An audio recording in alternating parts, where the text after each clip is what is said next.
Hi, I'm Dr. Hagmeyer, and I'm the clinic director here at drhagmeyer.com, where we help people from all over the world find answers and solutions to the problems that they're suffering with. Today we're talking about something that's pretty serious, being over-medicated with thyroid medication. In today's video, I want to share with you the 10 most common symptoms that you should be aware of when it comes to being over-medicated. I'll also explain who's at the greatest risk for being over-medicated with thyroid hormones. And if you stay with me to the very end, I'm going to give you a summary of the different tests that you should have your doctor run should you suspect that you're being over-medicated. All right, so let's dive into this and start unpacking some of this material. Let's start out with the who's at greatest risk for being over-medicated with, of course, thyroid medication. Whenever I think about the potential for thyroid over-medication, I really think about two main groups of thyroid sufferers, right? These two main groups are, number one, people who have early stage autoimmune thyroid disease, or those who have been misdiagnosed. In other words, these are going to be people who officially been diagnosed with thyroid disease, but they're not aware that the cause of their low thyroid is actually an underlying autoimmune disease, which is this Hashimoto's disease. The second group of people who've had their thyroid removed, again, for whatever reason, maybe that's you. Maybe you've had a large nodule that was obstructing breathing or making speaking difficult. Maybe your thyroid was removed because it was cancerous, but for whatever reason, the thyroid was taken out. Now let me explain why both of these groups are especially at high risk for being over-medicated. All right, so let's start with the first one, just being misdiagnosed or being in early stage Hashimoto's disease. Now, if you've never heard of Hashimoto's disease, this is an autoimmune disorder. This is where your immune system, it's attacking and destroying your thyroid gland. Now, here's why people that are misdiagnosed or in early stage Hashimoto's disease are at risk for being over-medicated. As your immune system destroys the thyroid gland, hormones from the thyroid gland begin to leak out into the blood. And initially, your thyroid hormone levels rise. Now, if you're taking Synthroid or levothyroxine or Cytomel or Armour or you name it, and your thyroid is leaking hormones out into the blood due to this glandular destruction, your levels are going to go way up. And so again, the combination of hormones being leaked from the gland plus the ones that you're already taking to top off your thyroid hormone levels will put you in this hyperthyroid state.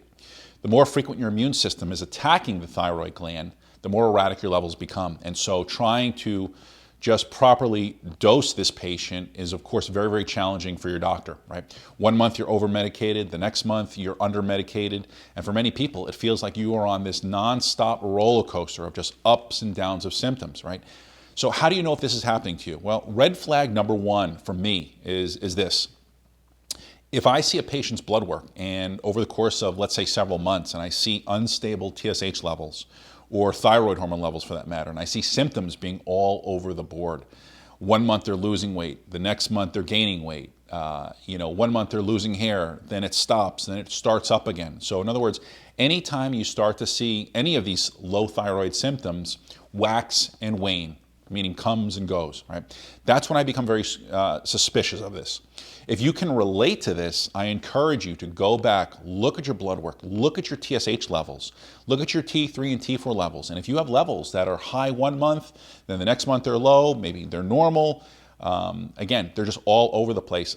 I recommend that you go back and you get tested for Hashimoto's. Again, it's something very possible that your doctor missed, right? If you ask your doctor, however, he or she may tell you that nothing can be done about it and that you just have to wait until your immune system completely damages your thyroid to the point where you become permanently hypothyroid.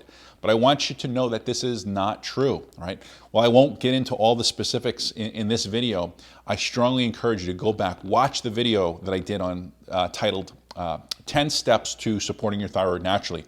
I also recommend that you watch the video I did titled Reversing Your Thyroid Disease by Knowing Your Triggers. And if I remember, what I'll try to do is I'll try to take those videos and a couple of the other videos that I've done and try to put them in the description box to make that easier for you.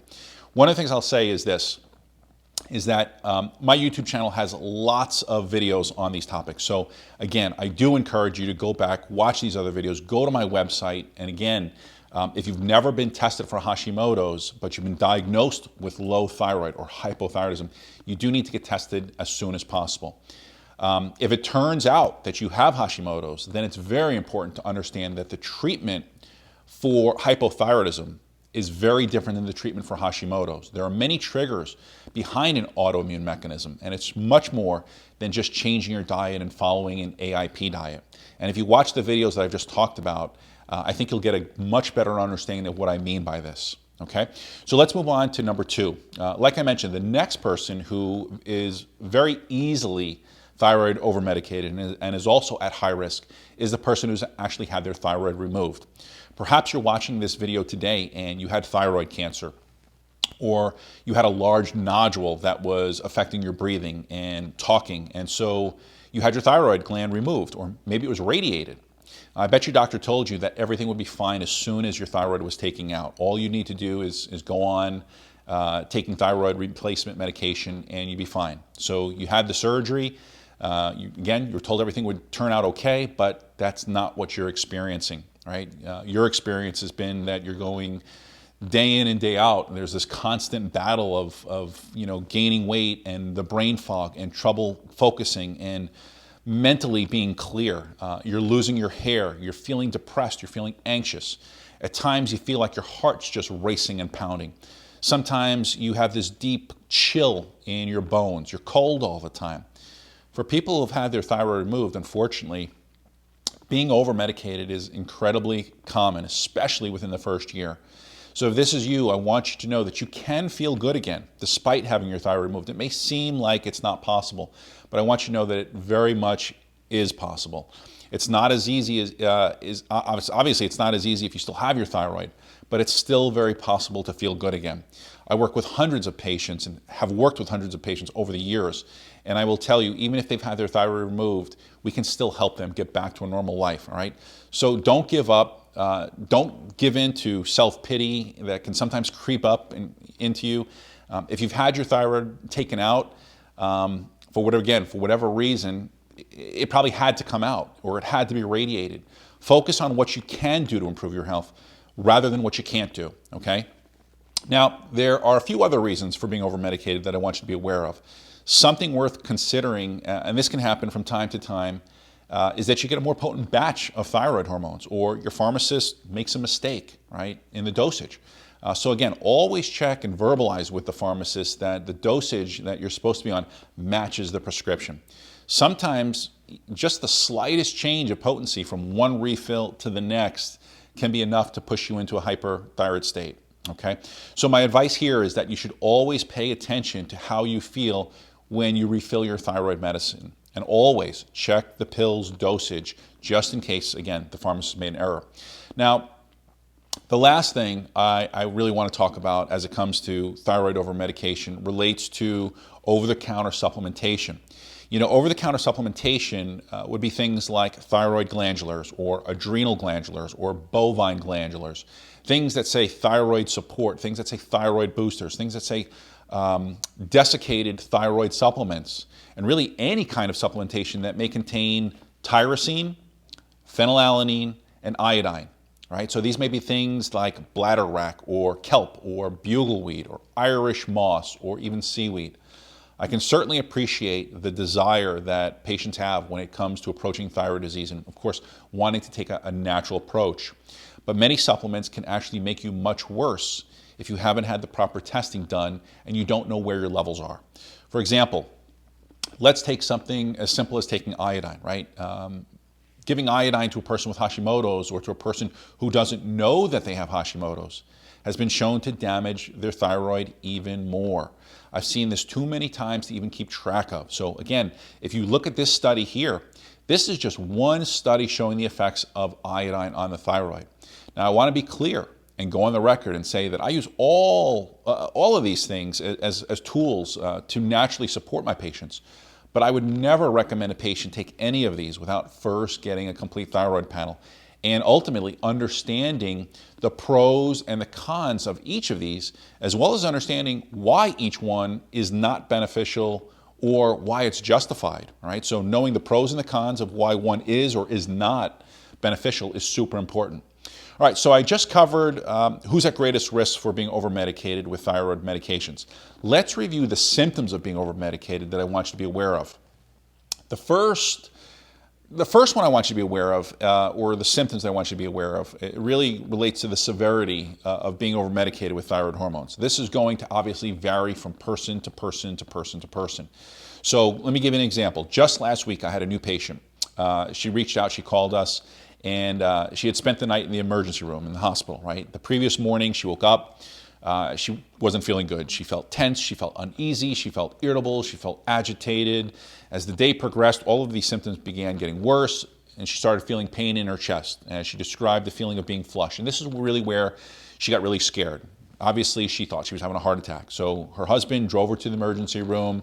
They obviously thought she was having a heart attack. And in the emergency room, the doctors ran all kinds of testing, right? They ran EKG testing on her heart. And what they found was that her thyroid levels were off, right? She had been, levels were way higher than they should have been. And what happened is she had started seeing a naturopathic doctor, and the doctor had put her on, or had done what's called an iodine loading test. At the same time, she was prescribed T3 thyroid replacement while she was waiting for all these tests to come back. So let that be a good reminder of why running complete thyroid testing is incredibly important, and why you really shouldn't start anything new until testing has really been done. So again, that should just be something, I think that just makes sense. Don't start doing something different until all your tests have come in, because you could make yourself, again, much worse. So the last thing is I promised at the beginning of this video that I wanted to give you 10 common symptoms of being thyroid over-medicated. And I'll tell you that the last few are very, very important. So anxiety is number one, elevated pulse, agitation, irritability, insomnia, feeling of restlessness, increased sweating or feeling warm, sudden weight loss within the last few weeks, especially when there's been no change to diet or an exercise regimen, diarrhea that comes on sudden, or of course loose bowel movements, sudden muscle aches or pain, perhaps weakness, hair loss, eyebrow thinning, especially that outer 1/3 of the eyebrow. And believe it or not, feeling energetic. If you've been diagnosed with existing thyroid disease, it's very important that you commit these symptoms to memory. And if you notice that these symptoms rear their ugly head over the course of a few days or a few weeks, then it's time to get your thyroid levels retested and avoid this thyroid over-medication roller coaster. In the beginning of today's video, I promised I would go over testing and just review with you a summary of the test that you should have your doctor run should you suspect that you're being over-medicated. So again, the one thing that I think is so important and something I want you to be aware of is the problem with TSH testing, especially when you are already taking thyroid replacement like Synthroid or levothyroxine, or for that matter, really any of the T3 preparations. It's not enough to use TSH as the indicator for being thyroid over-medicated, and this is what a lot of doctors do. Many doctors will run a test called the TSH with reflex. And what this essentially means is that if the TSH is normal, the testing doesn't reflex, or in other words, it doesn't go on to testing any of the other thyroid markers.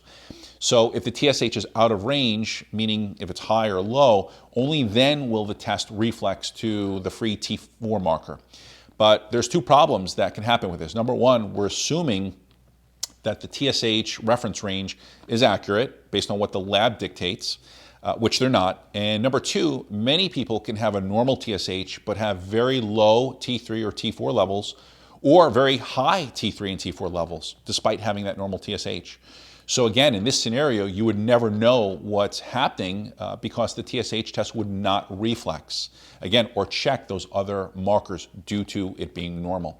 So it's like putting all your eggs in one basket, essentially, right? It assumes the TSH is normal, it's reliable 100% of the time.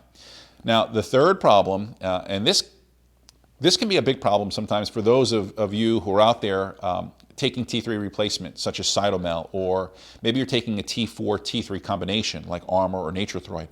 If only the TSH reflex is run, you'll miss out on what's happening to those T3 and T4 levels being tested. So again, TSH, it's a signal from the thyroid, it's a signal from the brain to the thyroid to make thyroid hormones. So we should never be using that as the determining factor if someone's thyroid levels are off. We need to check the actual hormone levels. So again, in those patients who are taking Cytomel or T3 preparation, again, you would miss that 100% of the time. All right, so hope today's video cleared up a few things for you when it comes to understanding some of the causes behind thyroid overmedication, as well as the symptoms that you should be familiar with. If you should suspect you're being overmedicated, if you feel you're being overmedicated, or you continue to suffer with residual unresolved thyroid symptoms despite taking thyroid hormones, reach out to my office where we can help you get a complete thyroid panel, which includes a TSH, a total T4, free T4, total T3, free T3, reverse T3, and your thyroid antibodies, right? So this is a complete thyroid panel that will shed light on why you continue to struggle. All right, so this is going to wrap up today's video. I hope this information was helpful. If you liked today's video, don't forget to give today's video a thumbs up. Comment below. Tell me about your experience with thyroid overmedication, and we'll see you at the next video. Take care.